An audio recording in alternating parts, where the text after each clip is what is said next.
To use Afterpay with DoorDash, you must first have an Afterpay account and the DoorDash app. Start by opening the DoorDash app and selecting the food you want to order from your preferred restaurant. Once you have added all the items you want to your cart, proceed to checkout.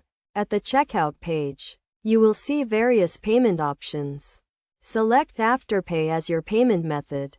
You will then be redirected to the Afterpay website where you will need to log in to your Afterpay account. If you do not have an Afterpay account, you can sign up for one at this stage.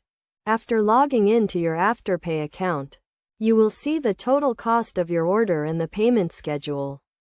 Afterpay allows you to pay for your order in 4 interest-free installments, due every 2 weeks. Review the payment schedule to ensure you understand when the payments are due.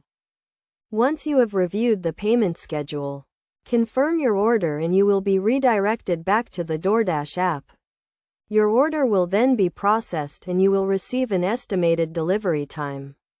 You will also receive a confirmation email from DoorDash with the details of your order. It is essential to note that Afterpay has a limit on how much you can spend, and this limit will be displayed when you log into your account. You must also ensure you have sufficient funds in your account to cover the first installment, which is due at the time of purchase. Using Afterpay with DoorDash is a convenient way to pay for your food orders, allowing you to enjoy your meal now and pay for it later. Just remember to make your payments on time to avoid any late fees. By following these steps, you can easily use Afterpay with DoorDash and enjoy the benefits of paying for your orders in installments.